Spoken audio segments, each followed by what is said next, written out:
Welcome, everybody, to another exciting episode of HomeKit Insider. You've got me, your host, as always, Andrew O'Hara, joining me once again after quite the hiatus. It is Wes Hilliard. How you doing, man? Good. I arrived freshly married, back from my honeymoon, and in Halloween garb. So this is an interesting episode to be on. You are showing up a completely different person than the Mhm. last time that you are now tethered. You are now some form of zoo animal, I Mm. believe. Yes, a That is red a teched panda. out zoo Yes, animal. this is a set of. It's a kigurumi, if you know what that is. People who attend anime conventions might know. It's a very lazy Halloween costume because it's basically a onesie, but I love it. It's so easy and so comfy to go out in the cold weather for a Yeah. bar crawl later. So yeah, fun. I mean, onesies are like the easiest, like not in a bad way, but they're such great Yeah. Halloween costumes because you just slip right into them and you're good to go. I Hmm. saw someone who was a pinata. It was again just a onesie, but covered in the tassels. I'm like, that's fun. I would do that. That would be a So fun one. if you notice a difference in layout, it's because normally my iPhone is over here pointed behind me um, to capture the video for this. This time we're recording from the iPad because a lot has changed about the iPad since we last talked. And I have my selfie camera right here in front of me, and I can see you for the first time. You're not a Mac on a shelf. You're not a random floating display somewhere. You're directly in front of me. I can talk to Andrew for the first time. So this is great. I'm very much enjoying this.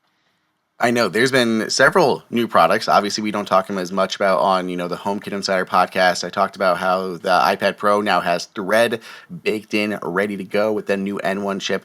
But I'm sure Wes, everyone else has talked about the new Apple stuff over on the Apple Insider podcast. So, as Mhm. usual, go check that out for more like mainstream Apple news. Right. Okay, let's get into smart home newsies, and we're going to do a quick speed run through three different RoboVac pieces of news here right out the gate. Starting with iRobot. iRobot, which I really do like. Like they were, like the one of the OGs in the RoboVac industry back when it was kind of meh. But I knew a lot of people who had them, even though they were like prohibitively expensive, even Yep. compared to some of the crazy high end ones today.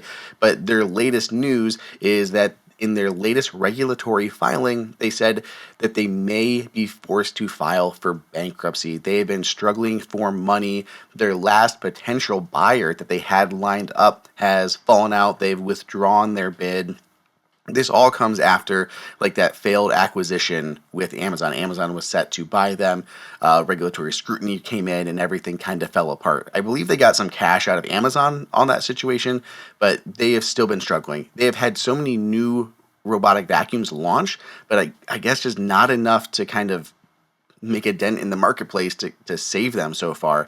So this feels a little sad because they've been around for so It's long. yeah, it's really sad to see something like this fall apart, and this has to be some sort of failure of leadership or something somewhere. Because I mean, I remember going back a decade, going to the Navy Exchange, which is basically a department store for military, and there was just an entire dedicated section to iRobot. It was crazy. Every single thing they had in their robot line with a representative on site to sell it to you. I'm sure they sold hundreds of those things out of there on a basis, regular basis. And yeah, just to see them completely fall over because I guess smart home adoption became the priority, and iRobot was its own silo, and it just kind of fell off a cliff.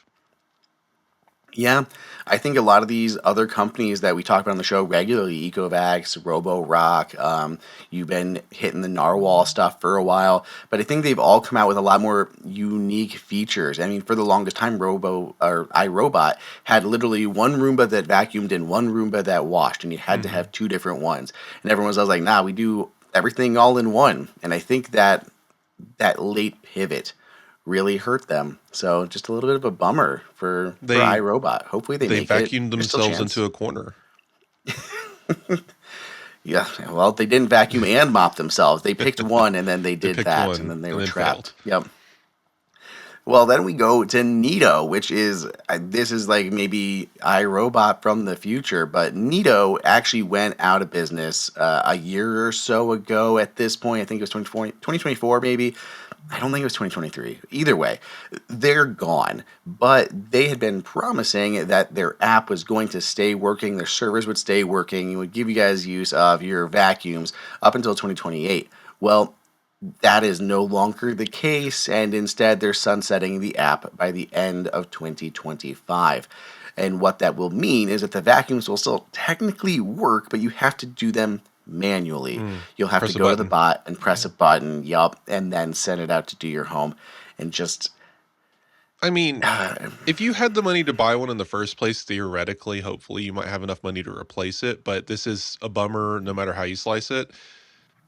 It's kind of the danger.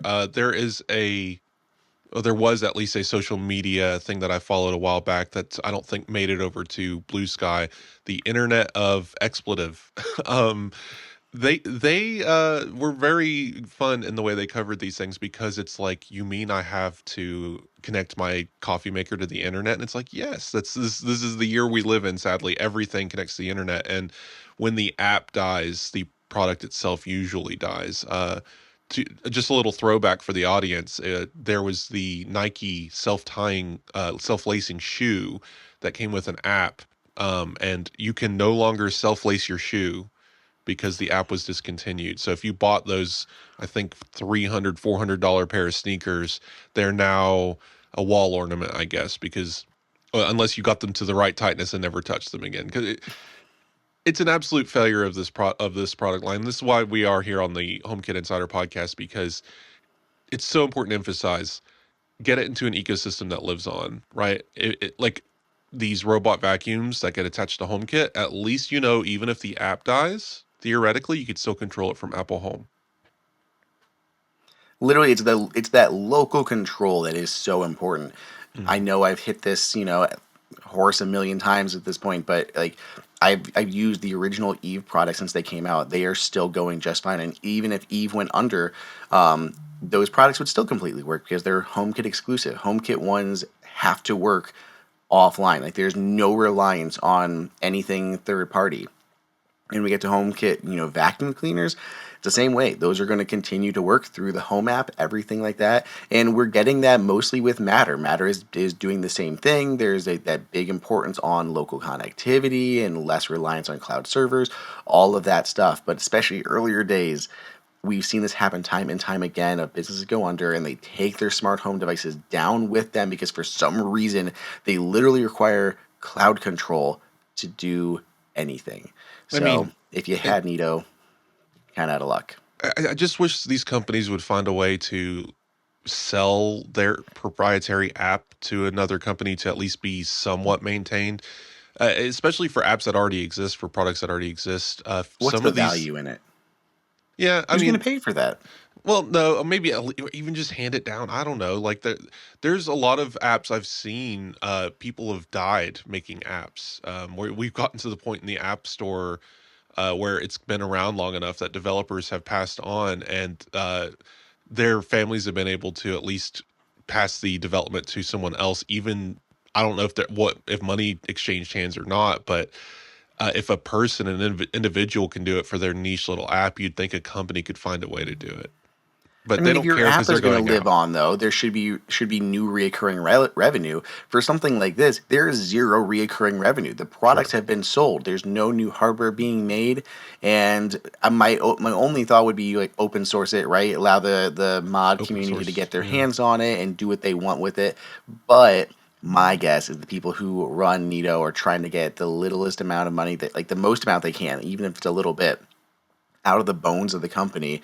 So they're probably going to sell stuff, whether it is their code, anything like that, any IP that they own, patents, whatever, just for Yeah. scrap. I'm not So open sourcing it could be giving away stuff that you could potentially still sell, even if it's never going to be used for Neato products. Yeah, I'm not the kind of person to evoke planned obsolescence because I think it's overused, but there are places where it works, and this feels like one of those things where, because it was designed to be so integrated with an ecosystem that or at least a piece of software in a way that you can't escape. That when that company goes under, you go under with it. And that is the plan. It feels that way. It feels like it's aggressively capitalistic in the fact that like your device now no longer works. Good luck.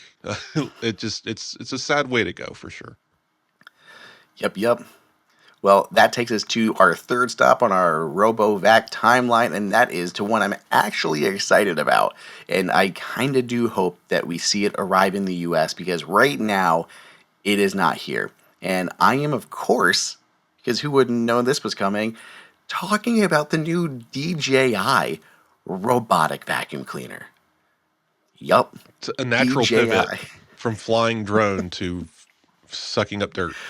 I mean, okay, on one hand, like literally half of the robotic vacuum tech is it has to be based around mobility and navigation Sure. because it has to be able to avoid obstacles and know what obstacles are, not get tangled in cores in pet waste and whatever you've got around your house. So that is a huge thing, and DJI has been doing navigation and AI and the cameras, LiDAR, all that stuff for ages with its drones and stuff. So in that way, it kind of makes sense. But yeah, this was not something that I had on my 2025 bingo card for sure. But it looks really, really neat. They have an intentionally clear design for both the robotic vacuum and the docking station. There is a white version, but the clear one looks really cool. It has a lot of the standard stuff that we've seen though, so you're gonna get like the multifunction dock that'll clean and dry and all those things, empty it out. It has dual rollers on the bottom that are supposed to be like anti-tangle, spinning mop heads, all of that kind of usual stuff. At least right now, it sounds like there's no Matter integration, Hmm. but I would consider this basically like the first smart home product for DJI. So it's not like I'm expecting them to have like robust support out of the gate, but I hope that that would be coming. But still, this thing looks really neat, Wes. Like I I want to mean, try it so bad. DJI definitely feels like one of those companies that they're definitely going very aggressive in the way they design their things, and so it's fun. But this makes me wonder how far away are we from gamer vacuum cleaners? Right, we need the LED strips The and Razer collab. yeah, the Razer collab. Just like I want there to be like this rainbow colored like RGB thing going on while it's like a disco while it's vacuuming my house. I feel like that would be very important. We're gonna circle all the way back to the Parks and Rec DJ Roomba that I've always wanted to do, but those lidar things on the top block it from working. Hmm. So, but we'll get back there. We're gonna have one that plays. It'll follow you around. At that point, you might as well just get a Neo and a stick vac. Is is Matter integration hard? You've had the Matter guys on a few times because I feel like we keep hearing these robot companies saying, "Oh, we're doing it, we're going to add it later. It's possible." I'm currently reviewing a narwhal vacuum that I received a few months ago, and they were like, "Oh, it'll have Matter." I'm like, "Great, I'll review it when it gets Matter." And then they were like, "Okay." And then time goes by, and then finally I get the email. It's almost here. I'm like, almost isn't here though. So please let me know. I'd like to see how this works. I mean, that's a really good question, and I can pest them more specifically about it next time anyone from CSA is on the show. But the from my understanding, it is not particularly difficult. Mm. I don't know which part it is, if it's just like the time requirements for them to do it, like and maybe they're just really busy. Maybe they got new products coming out, so maybe they're a smaller company or they have less software devs that are working on other things versus the Matter integration. The only thing I know with Matter is that it's reliant on obviously multiple companies or organizations working together, which can lengthen times because you're gonna like get the SDK and everything from the CSA. You're gonna take it, you're gonna integrate it. Then you have to take your stuff and then send it back to them for them to validate and confirm. Then you have to send stuff to like the testing labs and pass all of those requirements and all of that. So there is like a lot of back and forth, and you're probably in some regard waiting for the other organization to do their side of things. So perhaps that is what is prolonging it, but I know the last major CSA announcement that we had them on the podcast for was that they have that new certification program where companies, like Narwhal, could theoretically just buy these chips that are ready to go with Matter. They just have to do like their device specific things, but it handles all the communication and on everything like that, kind of from a Matter standpoint. And it even comes with the Matter certification basically built in. Right. So as soon as you do your things and pass the certification stuff fully, or the compatibility test, like, you're good to go. And you can even do that. I never remember the name of it, but the cross-platform lab that they offer, that's optional. But if they pass that, then you get the Apple Home and Amazon and Google, all of those certs at the same time. But that should speed these things up. But Right. that obviously, like, your Narwhal predated that program. And theoretically, once you kind of do the legwork, you don't need to buy the chip because you've already done the hard work. So I don't know. My guess is maybe just the back and forth lengthens things Well, out, or I I don't think it's know. important to note we spent a lot of time discussing on this show in Apple Insider, Apple, Samsung, Google, uh, Amazon. They're gigantic megacorps, and then we pivot to SwitchBot and Narwhal, and it's easy to forget that these might be 12-man teams for all we know, right? Like the company might have 100 people, but the actual engineering staff might be 10 of them, right? Or like the software, there might have two software guys and one of them's programming an app. But well, I don't know. I don't know the size of these companies, but they are significantly smaller than some of the bigger ones. So it's easy to forget that they don't have the freedom to just, split a team in half and focus on another project altogether. Or Matter integration isn't a priority because their buyers just don't care. Us nerds do, but the people buying it maybe don't even know what Matter is. And that's still an education problem we've discussed before. But no, I give them a break. This is stuff that takes a long time. I remember um try not to sneeze. I remember going back to driver's licenses, and I remember discussing with people like, "Man, this is great. I can't wait to see how this is implemented. I want to buy drinks with my ID on my phone." And that was 10 years ago. So we have maybe like what 8 states that's actually signed up for this. So I think it's like 12 technology, or 13 yeah. territories and states now. We're Oh, getting great. there. See, we're getting there. Tennessee's still not one of them. But even then, you can use it as a check-in to a TSA at an airport for a local flight.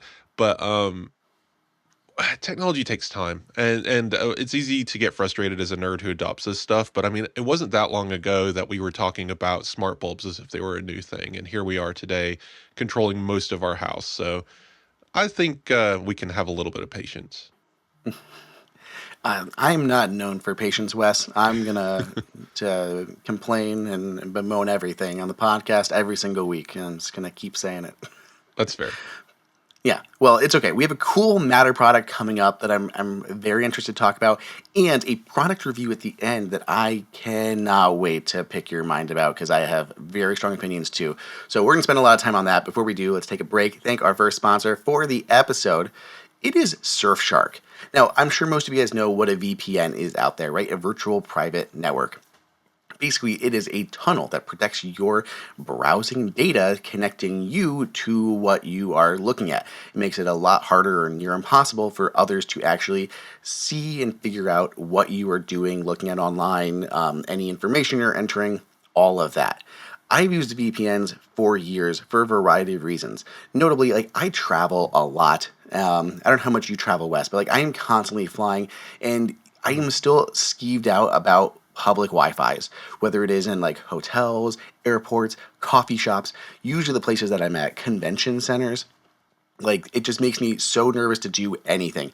So yeah, I'm always using some form of VPN, and Surfshark VPN is definitely one of the top rated ones out there. They have over 3,200 servers across the world. There's over 100 different locations. They are literally everywhere. They have 24/7 customer service and a 30-day money-back guarantee, so you can feel comfortable about picking this up.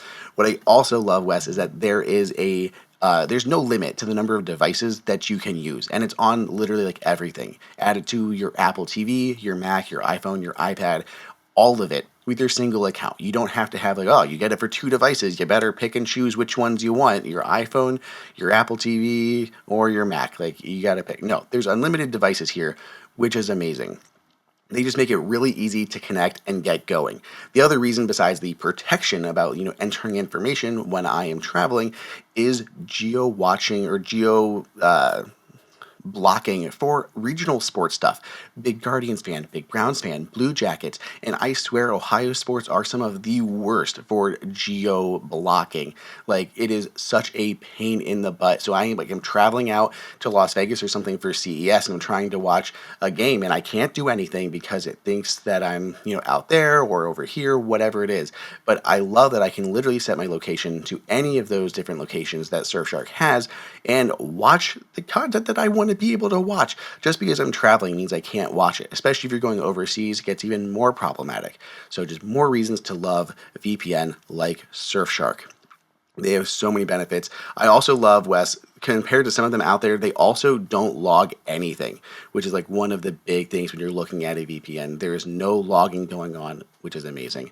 They also have a bunch of other products too that are just really cool to take note of. If you do like the Surfshark One package, you can get multiple of these bundled in together. I like the Surfshark Alert, which allows you to track like your IDs, your credit cards, your email addresses online for data breaches, and it notifies you right away if it detects any of them. So that's really handy. So yeah, if you want to try Surfshark, you can.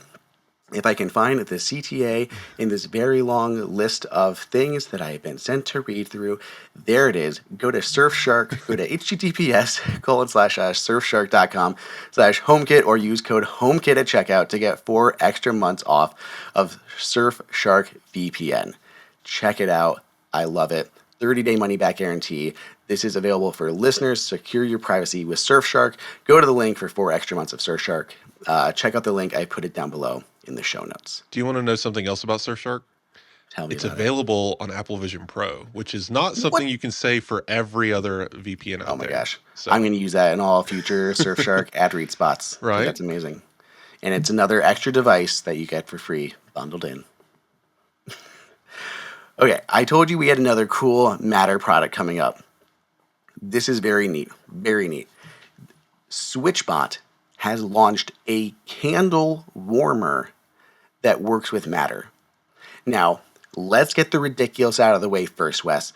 Do we really need a smart connected candle? Do you need a Bluetooth candle that you can control from your phone? That seems ridiculous, right? You also lose like one of the biggest benefits of candles. So the way this is designed, I don't know if you pulled up a picture, Wes, for I everyone have a yeah. listening, it's album artwork, but essentially it goes over top of the candle and melts the wax. So you're not getting like the ambiance, the flame of a candle. It's a heat So lamp. this is more for like the aroma of a candle versus the actual like melting or flame of the candle. So like there are downsides, very real downsides. But I actually really like this. I think this is very smart because you can do things like set a timer and have it automatically turn off when you leave. We light a lot of candles. I don't even know if they still do this, Wes, because Faith stocked up pretty heavily, but they do like the big candle sale at Bath and Body Works, and like every candle is, I don't remember what it was. I swear it was like $6 or something. You can But get pretty cheap out people there, were yeah. buying cases of these things. So we have still a bunch that we've been going through. They're fantastic candles. They smell great. But it is a constant worry. We're trying to get the kid. Did we blow out that candle? And I'm pulling up cameras just to make sure it's out. And then if it's not out, just making sure that there's not a like And fire you have a going on. zoo of animals as well. Like, you don't Yeah, need a chicken knocking over a candle. exactly. We Right. let little Ramona run around the kitchen while we're gone, and we don't need her jumping up there and pecking at it. So you got to worry about it. So I like on one end, yes, I do not think this is for everybody, but we love lighting candles, and I think this is a really cool way to be able to do that. That is much safer. So yeah, as I said, it just like sits above it, melts the wax, it lets off the smell. Maximum of 9.5 centimeters in diameter and 14 centimeters in height. But it is a light bulb, so it just kind of it can be bright. You can adjust that through the SwitchBot app, I believe, and adjust that brightness down, so it's not like I kind mean, of as light bulby. and I'm But I sure don't it's know. a It's like A light Go in ahead. HomeKit. Yeah, I'm sure it shows up in Apple Home as well, and you can probably tell your assistant to control it. So there's more to these kinds of things than just it being you know a light, right? It's interesting because if you light a candle, you are lighting a fire, and so we've been more of nerds about cleanliness and health and stuff in recent years. I have asthma, so I have to deal with certain things and allergens. And our poor cat, one of them, Edgar, if you've seen photos of him, he's the one that is basically um, Jabba the Hutt levels of fat rolls rolling off of him, but he likes to over clean himself, and we discovered that cleaning stuff that we used may be part of that.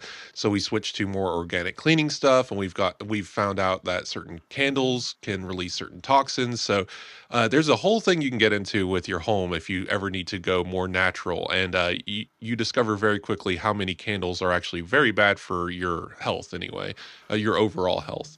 So this is actually great because you get the benefits of having a candle, like the smell being released without having the flame, which can release toxins based on which wick is being used. It kind of takes away that concern. And like you said, safety from fire is another concern. But I brought it up in the pre-show before we started recording. There is also, I believe, Bluetooth enabled candles or maybe even smart candles that light their wick. Obviously, you can't put out the wick, right? But you can turn on a candle using smart home stuff. So this is I think, a smarter, safer idea than that anyway. I do. I like it because this would be perfect to do as part of like first off whatever like kind of evening routines you have that adjust lights, and then your bedtime scene just automatically turns it off. Or maybe you set your bedtime scene and it turns this on in like your bedroom or something, and then puts a timer on it for like 30 minutes. So it can be Mm. kind of like a night light in your room that gives a good smell off. And then by the time that you're asleep, the light is going out and the candle is, firming back up again. Yeah. So I think it's really cool. And it's like $39 too, which isn't crazy. I do have to pick on SwitchBot a little bit because one of their PR images is a person doing yoga next to an Amazon speaker and this lamp, and that's the only things in the room. And they say, turn on the SwitchBot candle warm in the middle of a yoga pose. And I'm like, okay, all right, I guess you can do that. It's very aggressive marketing. But oh, oh, it gets even better. There's one with a dog. Go look at their marketing images, guys.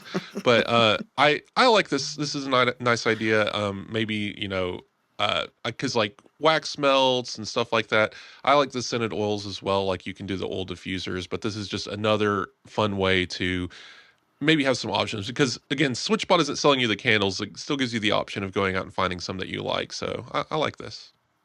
Yeah, I think it's very unique. Well, next up in the list, we have GE, which is expanding its Cync line. We have two new outdoor products that they are launching. There's the Dynamic Effects Outdoor Smart Light Strips.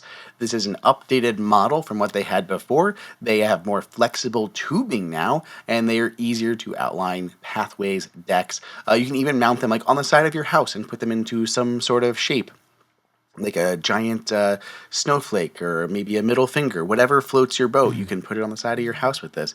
I think the easiest is just like outlining paths. They look very nice to go through your paths, and you can like theme them with, sports game time of year, whatever, or just actual functional lighting the rest of the time. So those are nice. Then we have the Dynamic Effects Outdoor Smart Eve lights. These are kind of your traditional outdoor house lights, the ones that like hang from your gutters, your eaves. Everyone is doing these now. Pretty sure Wes and I both have sets of these on our houses. My Mhm. parents, I think, put some of these up on their house last year. Hugh just launched some of these. Everyone's doing these. They are 100-foot Eve lights, and they are cuttable as well as extendable. But the downside is for both of these, only 2.4 gigahertz Wi-Fi and no hub needed. That's a good thing. That's good. But Mhm. there's no Matter support, at least not yet. I think from my remembrance of GE and Sync is they were saying like their dynamic lights, those are the ones that have like the multiple zones and individual controllable bulbs and stuff like that. Those they were not at least initially, exposing to Matter, because Matter doesn't allow you to do multiple zones in one product. It's just like all or nothing, kind of like how Apple Home is, right? It's only just, you can make your lights white or red, whatever, but you can't do red, white, red, white, red, white, all the way down. So they are keeping these as just through the Cync app and a couple other ecosystems, but no Apple Home, no Matter on these yet. So that's a little bit of a downside. So I have the Govee lights, and they're interesting because they, I believe, are Matter. They connect to Apple Home, but I've had issues where they disconnect, and I just have to delete them from the Home app and re-add them at some point. Um, but the one thing I'll note when you're looking at any of these kinds of smart lights, it isn't, because they're all doing the same thing. They're colorful lights. You can hang them places. They're weatherproof. You can put them outside. That's all great. The killer feature, and very few companies do this, is actually programming the app to donate scenes to Apple Home. Right? Nanoleaf does this with their scenes for their triangle lights, like the ones behind me, where I can go in and tap a button in Apple Home and have it set the colorful, different color changing audio reacting things. Govee does not. So I have to, in order to get the Halloween scenes or whatever I want to do, I have to go into Govee and activate those scenes. There's no donation to Apple Home. And so if I was to be in the market for buying these, I would want to know whether or not that was a possibility. I don't know about GE. Maybe they have the donation ability, but that is They definitely don't work in something. Apple Home yet, so Oh, so there you go. Yeah, yeah. that's what, as an Apple Home user, for me, that is the selling point to look for. I think Nanoleaf sells a lot of these same products, but there's other companies out there that do this. But I'm begging Govee, if we ever talk to Govee again, just press that button. I don't know how hard it is. It's what is it? Just code? I'm not a coder. Yeah, like that would be a nice addition. Let me sync those into Apple Home, so I never have to open your app again, which is probably a bad thing for them. I don't know. Possibly. Possibly. Okay, last thing before we get into the actual review is the Samsung Smart Home Hub 2 has launched. This is specifically for smart things, but there's applications for other use cases as well as for like multi-platform household.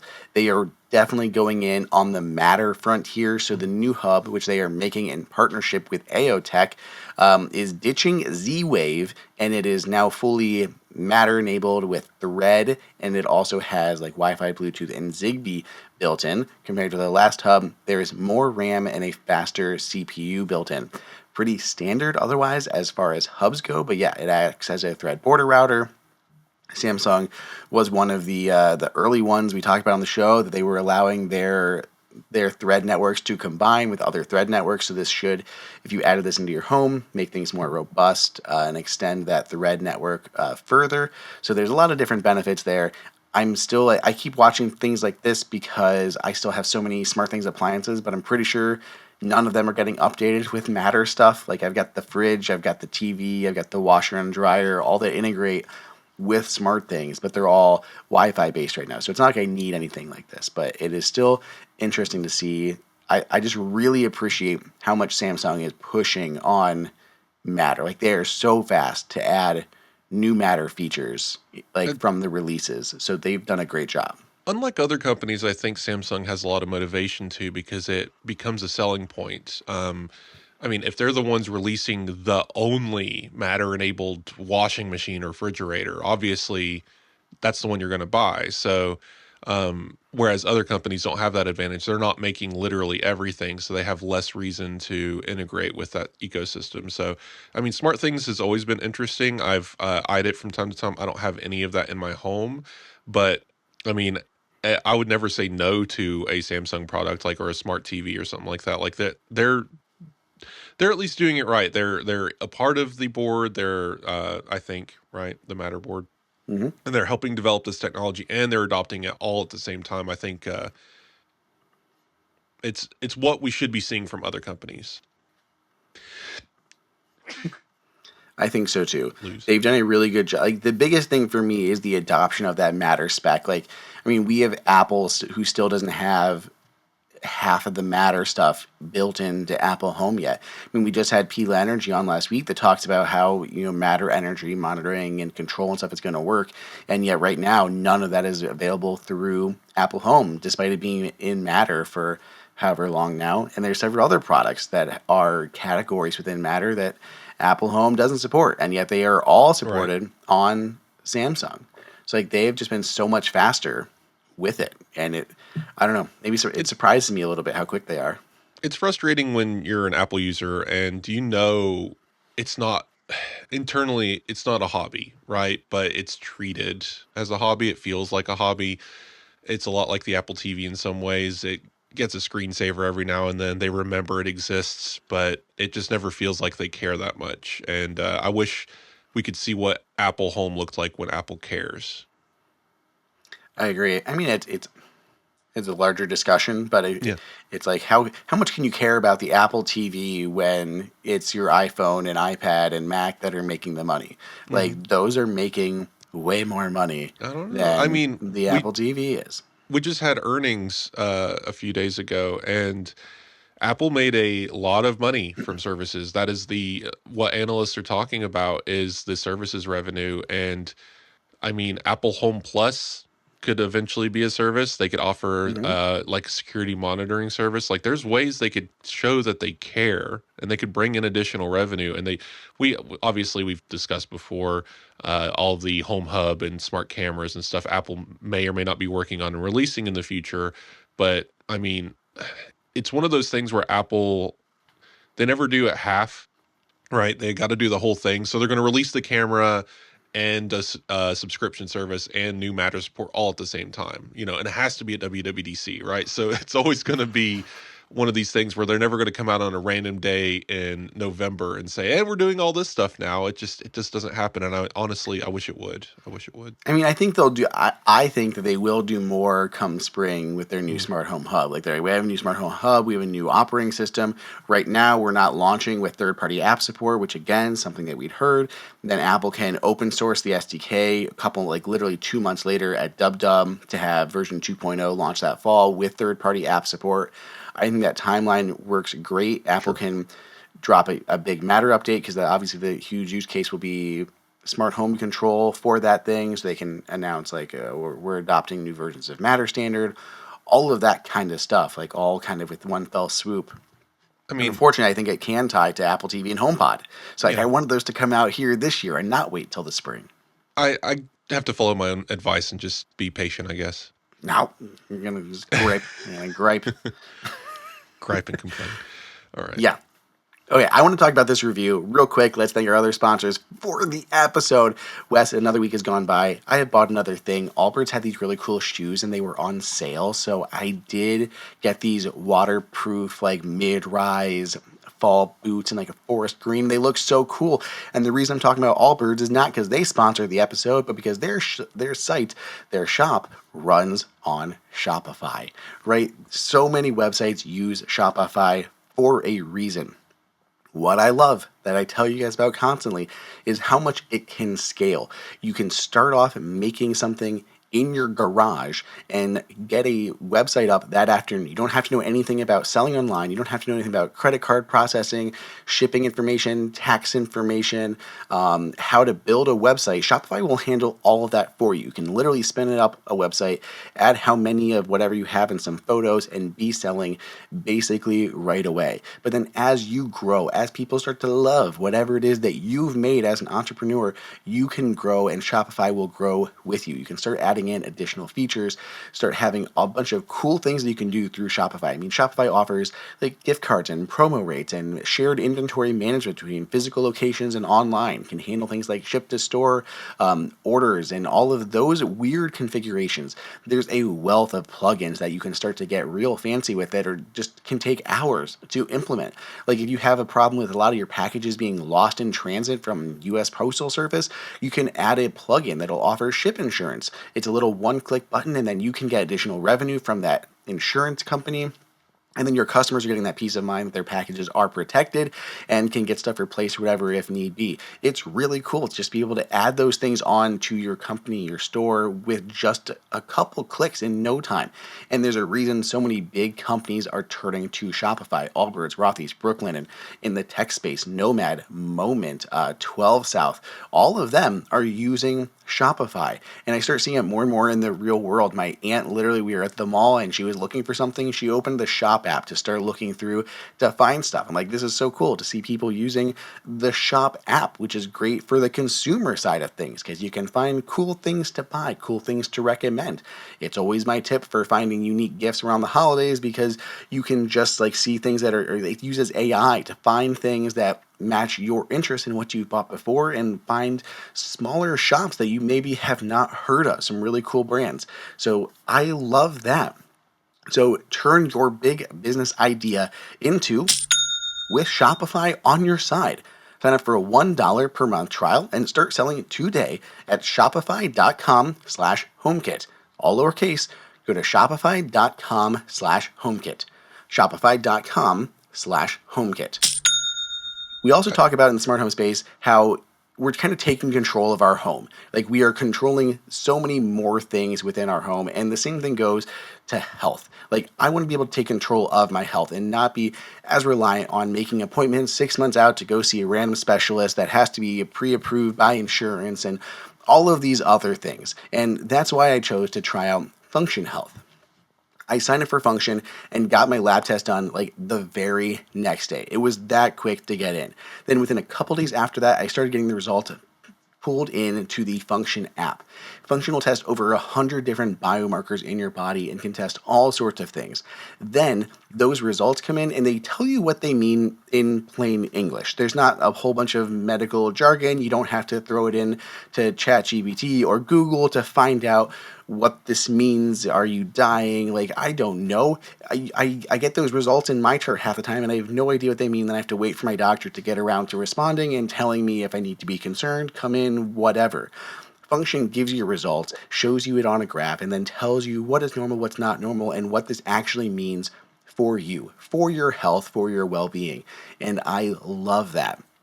As soon as all of your results come in, a doctor goes through them and gives you this synopsis of what's going on. It can kind of give you this picture of like, okay, these are kind of the things that are going on in your body, but if we make these couple changes, you can definitely have improved health. You can be less tired, be more active, lose more weight, whatever it happens to be that your goals are, or that you just notice with yourself. You have these things that have been going on, you don't know why. This test, these can give you some of those answers. And again, one of my biggest favorite things about Function is they're not trying to sell you supplements. They are not saying, hey, here's a problem with you and here's the solution. No, they are just giving you information and knowledge and power to take control of your own health. You find that information, then do with it what you want, whether it is adding a supplement, talking to your doctor about further next steps, or identifying an actual problem that you need to get checked out. There's so many benefits of it. I've had a few friends now that have started to use Function and they love it, especially monitoring over time and seeing how some of your levels change based on the actions you've taken, whether it's just changes in your lifestyle, new supplements or vitamins that you've added, whatever it happens to be.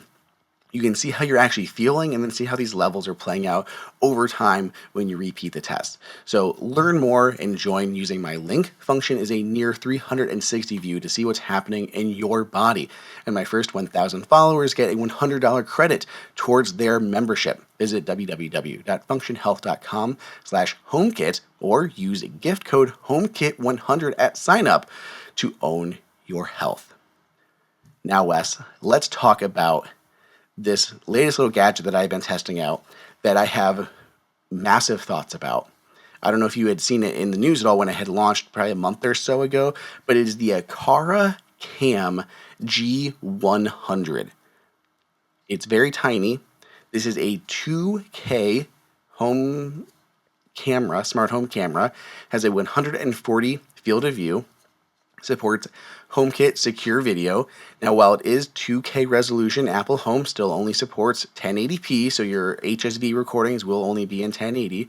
But if you're going through the Aqara app at all, it's 2K higher resolution. but we have a whole bunch of other features here. So it has like your normal motion detection, night vision. There's a spotlight in the app. When you add this to Apple Home, it actually shows as a camera, a light, and a motion sensor. So you can use it just to turn on the light when you need to control, use the motion sensor to control accessories, all of that.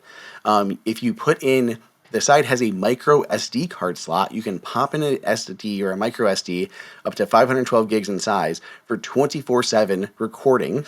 It also has, it is indoor-outdoor rated. It is powered over USB-C, no weird power cables, but you can use this outdoor. It's IP65 water and weather resistant, so you can use this outside of your house as well as indoor. And they have a bunch of new AI features that they've been doing. But Wes, I know immediately your ears are going, oh, AI and like cloud processing, data security, things like that. They have dual layer AI. So they actually have local on-device AI for human detection, and then opt-in options for cloud AI that can do extra things like package another. There's a whole bunch of vehicle, fire, whatever all the other ones are that they offer with AI can be done with like cloud services if you enable it.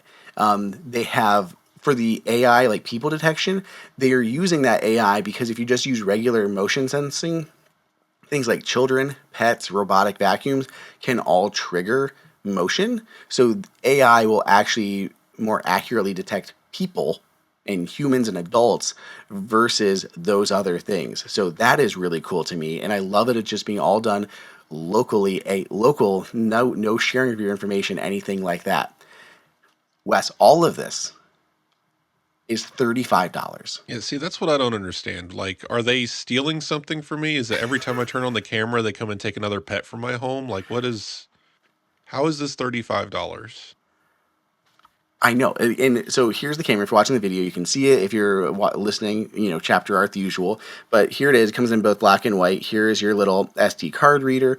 I will say design wise, like this is nothing special. Like No. it's fairly, it's, Well, it looks like it's other okay. Aqara cameras. Yeah. I have one in my den that looks nearly identical. It just doesn't have the spotlight. You have the speaker there on the back, and now the whole thing pops up. So it's like a round little disc, white and black. There's a little camera and lens facing you.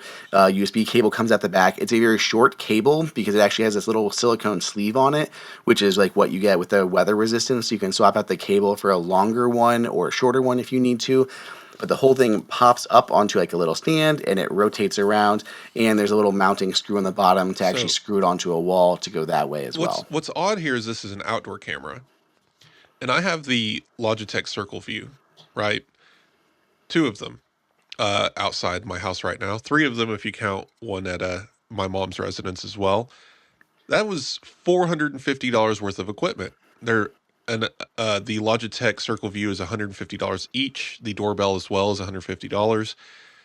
I could circle my entire house with cameras for $150 with these things. I don't know. Maybe this is this happens in technology sometimes where we kind of cross a threshold where the chip, the sensor, the lens, the housing, it all gets so inexpensive that they can just charge at cost basically, especially since I mean, this doesn't even need a hub because I was going to say, oh, you need to get the Akara hub. No, like this is Nope. just add it Wi-Fi. to home if you want. And you don't even need the Akara app installed for it to work. So that Correct. I don't know what they're doing. Maybe this is I believe if I had to guess, it's because they offer subscription services now for cloud storage and home security, right? So that would be a good supplementary thing for, and maybe they're expecting people to adopt those subscriptions pretty heavily. That's my only guess here. Otherwise, yeah, maybe it is just very cheap to make this kind of weatherproof camera because previously it was not. So I'm happy with that. I'm not going to complain about a low price. It's just very, like, what's the catch, right? But this looks like a solid product. So a couple extra things because there's even more. There's even more. Of So course. first up, you have to worry about the performance, right? How is the actual performance? How fast is this? Everything like that. And I have been on the record saying that the Aqara G5 Pro is my favorite Apple Home camera because it is the fastest to turn on. So here I have my home app, Wes, with all of my cameras. This one right here, it might be a little bit blurry because of like the thing, but you'll still be able to see it Sure. load. So I'm going to tap this, and there it is. Less than a second, maybe, Wes, for that camera to load in my kitchen, like from like that back view to tap it, load on. That was it. It is insanely fast Yeah. to I actually load.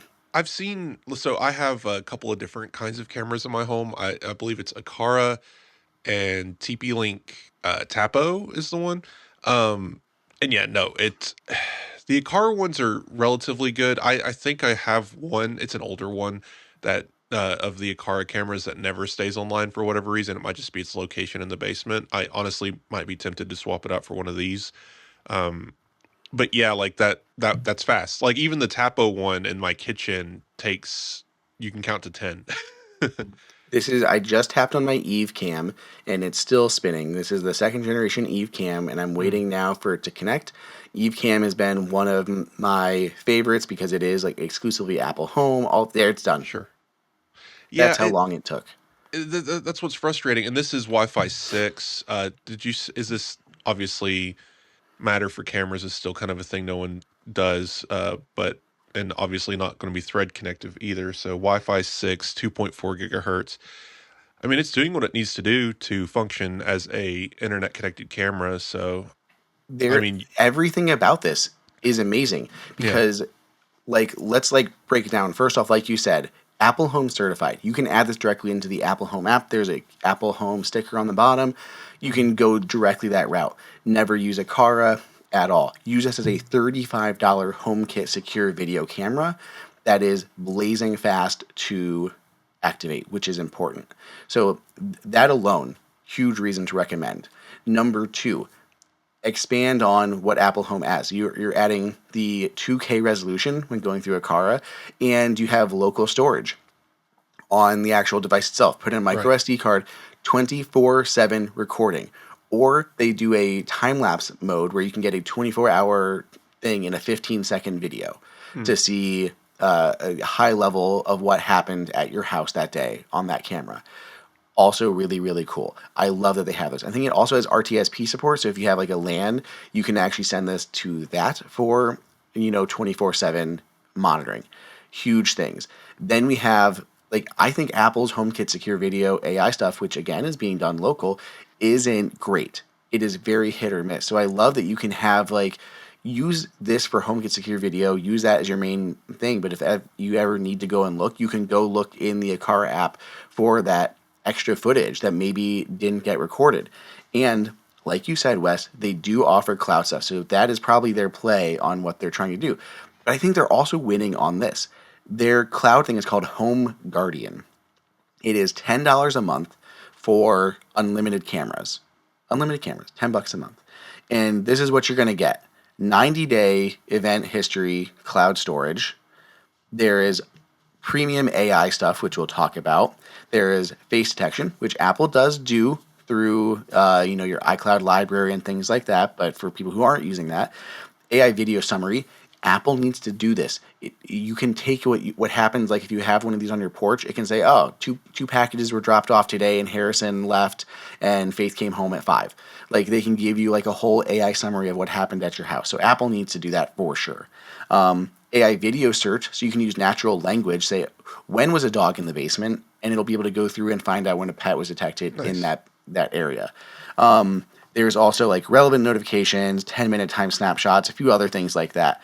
But the AI stuff is super cool. There's AI event, there's AI video summaries, AI video search, custom detection, which I am very curious about. That is coming soon. But you can create your custom AI things. So you can, from my understanding, give it like a description of what you want to get an alert for. And if it detects that happening, it will send you an alert about it, which is amazing. You get like the enhanced notifications, animal detection, fire detection, the GIF and video thumbnails. That's coming soon, but through the Akara app, give you little GIFs of whatever emotion was detected.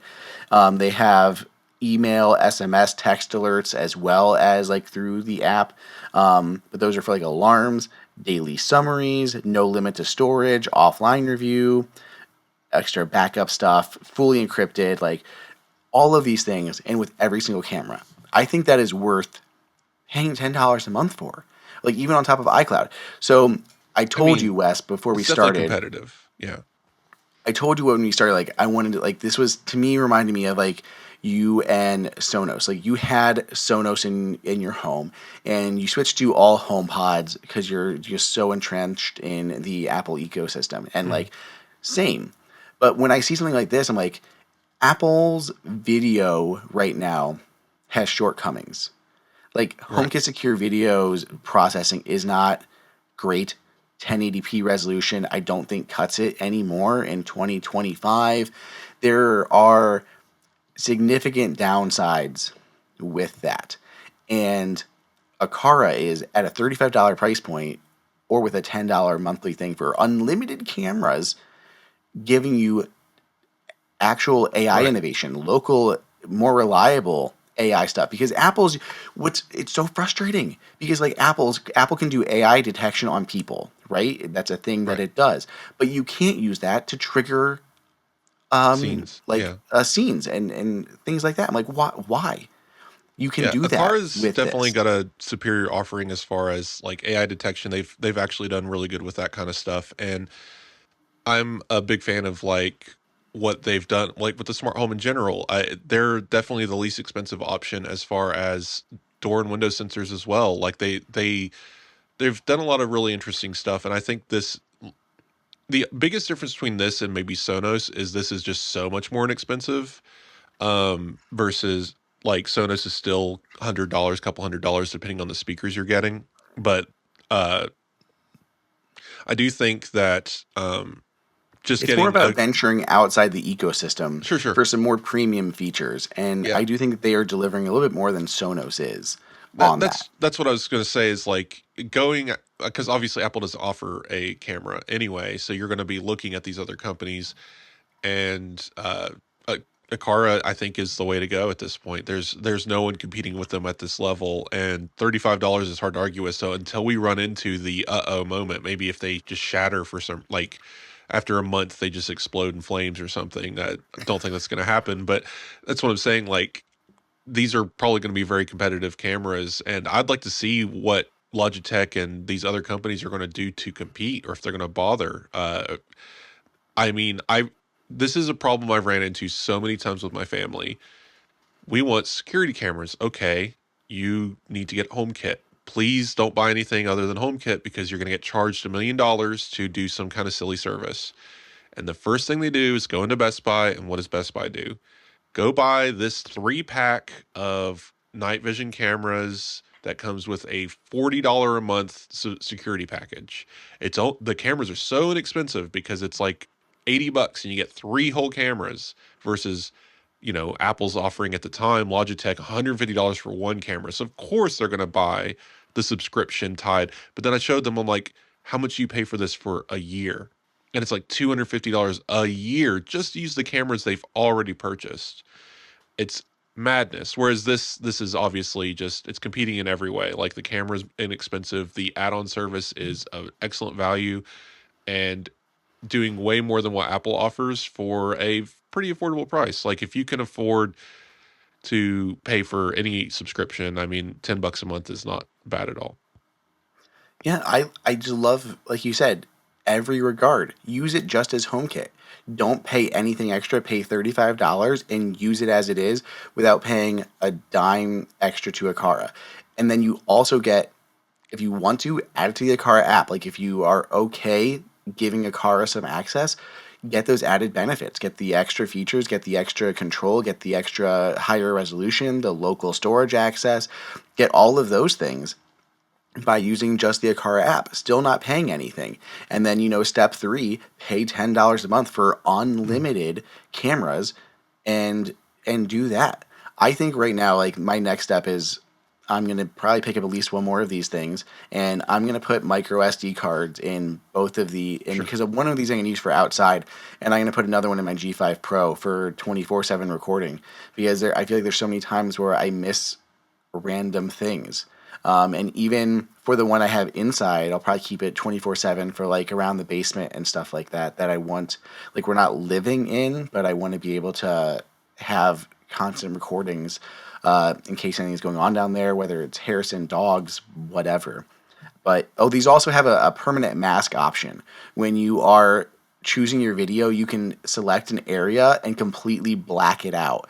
So if it is like if you had this in like your living room and you had like a bedroom door and you were worried like you were gonna like be changing and walk through your bedroom, naked or something, so you want to block out your bedroom door so that's not ever getting captured on camera, that is a thing. You can just block off that area. You can add 3 privacy zones to get completely masked. So I think that's really Nice. cool. Yeah, I The think the important thing with a lot of these cameras, especially when you get so inexpensive, is the privacy angle. And again, like a lot of what you're saying is in the Akara app, so you're now dealing with that third party. But my favorite feature of this is you never even have to download the Akara app, and Apple HomeKit already silos these devices off and encrypts your video connection. So it doesn't Yep. matter who made this camera, where it comes from, what country it's originating from, or the back end technology. It's connected to your home network in a way that is completely secure. It's not going to be a attack vector for hackers, and the video is going to be completely encrypted and safe in a way that you don't have to worry about that. You For $35, you get your Apple Home integration and fully encrypted video, and that's very compelling. For sure. We're going to wrap this up because we're at like an hour or so now, but Yes. I want to mention 2 little things. First up is this is a big statement for me. I'm replacing a camera. I rarely replace an Apple Home product because they are usually reliable. I'm taking down my original Eve camera that I had in the kitchen and Mm. putting this in its place.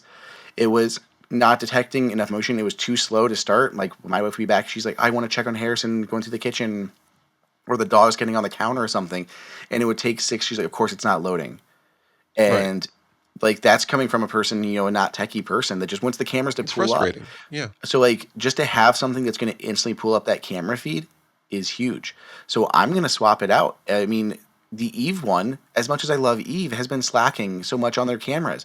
I mean, they talk about Matter and Thread and everything. Their cameras still don't do Thread. Like the Aqara G5 Pro acts as that Thread, border router and stuff. It's only 1080p. Of course, it's HomeKit only, so that makes sense. But 1080p, no local storage. They could have put an SD card reader, micro SD Right. card reader on there. It's more than 4 times the price. It's $150 for the Eve one Yeah. still. It's not weather resistant. They could have taken the same design, made it weatherproof, and at least allowed you to use it outside Well, if you wanted to. my You question can't. is, when did you buy the what year did this Eve camera come out? When did you buy it? I got it when it first came out, but they came out with a new version Hmm. like this year or last year where they added And 5 gigahertz Wi-Fi. it's the same device otherwise. Yeah. They upgraded the motion sensing and they added 5 gigahertz Wi-Fi and they switched it to USB-C because the original version was micro. So full USB-C, Because better motion sensing, 5 I was going gigahertz. to say the biggest thing here is, and we could do a whole show on this, is eventually things do get old, things do die. I had 2 nanoleaf bulbs. I mean, these are $20 light bulbs that I've had for years. And these might have been the pre-Matter ones even. Like these are the old ones that had the HomeKit code on the side that finally gave out and no longer did the full color spectrum and started blinking randomly. Like I had to exchange those recently. We do have to consider that some of these devices are pretty old. I think my Logitech Circle Views that were $150 when I bought them, and they still are. They're sold for that price today. But I bought those cameras 4 years ago, 5 years ago. So yes, the new thing is going to be better, hopefully. But more inexpensive is a rarity. And you're right, like the Eve camera, if since they did upgrade the hardware and change almost nothing about its functionality, is odd. Maybe they just felt like they didn't need to, but I'm glad Akara is here stepping up the game and kind of maybe forcing these other companies to compete. Yeah. The last thing to leave it on with this camera is I want to know the only part that gives me pause, but a car's history gives me a little bit of faith at the same time, is what's going on with Matter. Because the Mm, only extra thing that I want these things to do is support Matter. So I can pull them up on any Matter-enabled device Right. and view them, not just through Akara app or Apple Home, whatever. Like, I want that to be a thing. Because even if because I believe that Matter will add like higher resolution than 1080. Like, it has to. It's going to be 2K or 4K Right. for sure.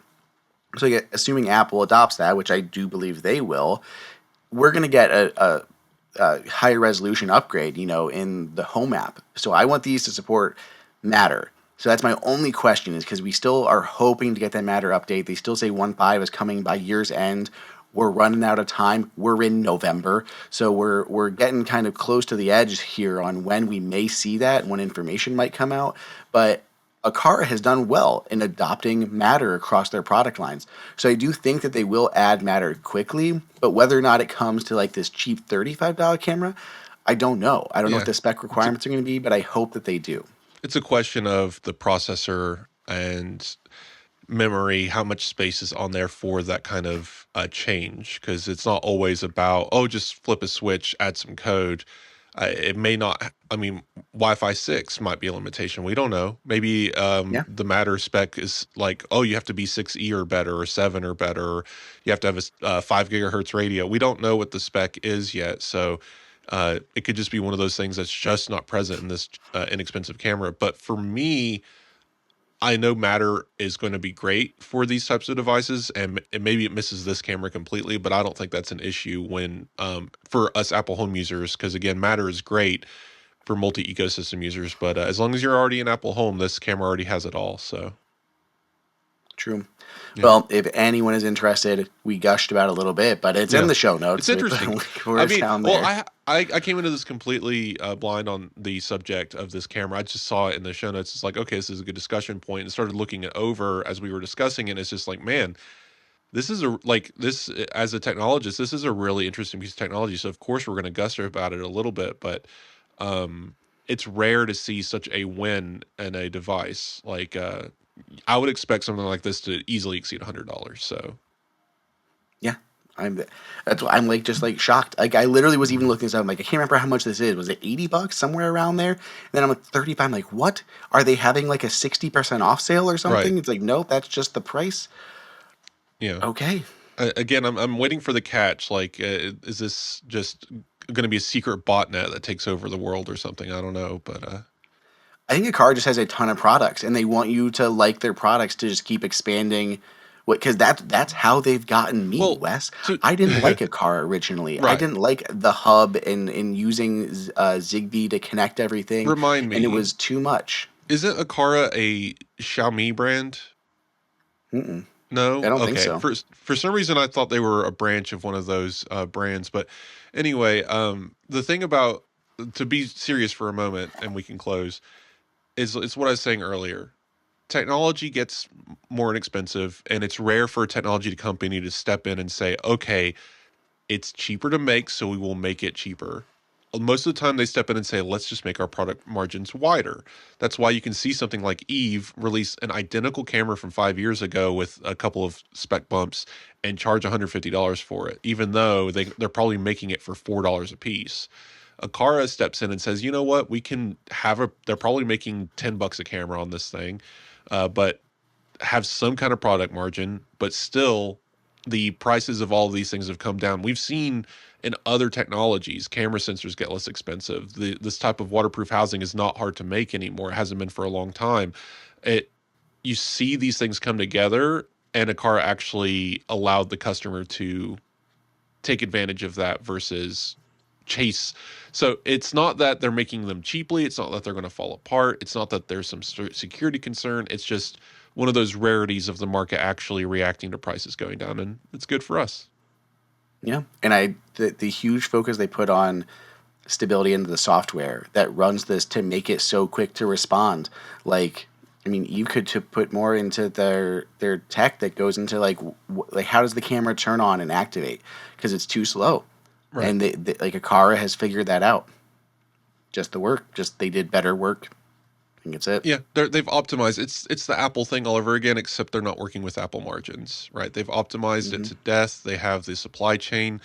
This is a Chinese company. I mean, but they're dealing directly with the component manufacturers in a way that probably allows them to save some money. They're making these in massive bulk. So again, they found a way to cut corners in the ways that doesn't destroy the product, but to save the money and then pass that savings to customers. It's just, again, to reiterate, it's a rare thing to happen in this capitalistic society. So I welcome it, and I hope that we see some more very interesting cameras from competitors very soon that cost closer to $50. For sure. Wes, thank you, man, for joining. Once again, we chatted quite a bit today, so apologies to everyone for the extra long episode. But Yeah, we had stuff that we wanted to it's talk the about. danger of having me on the show every time. I know, for sure. Thank you again, everybody. Go check out the Apple Insider podcast. If you want to watch the video version of this podcast, you can go to youtube.com/HomeKit Insider. Give the podcast a 5, 10, 100-star rating on your podcast player of choice. Wes, anything you want to leave us with? Nope. You can find me at hilly.tech on Blue Sky. I'm there. I'm active on Mastodon. Just reach out, say hi. You can ask questions. Send an email, wes@appleinsider.com. And yeah, listen to Apple Insider Podcast. William and I have a lot of fun there and get into a lot of detail on Apple stuff. If you think we were detailed here, just go listen to that show. Awesome. Sounds fantastic. Also, check out the Apple Insider YouTube channel. We actually just crossed 800,000 subs. So thank you for Nice. everyone who's already subscribed to that.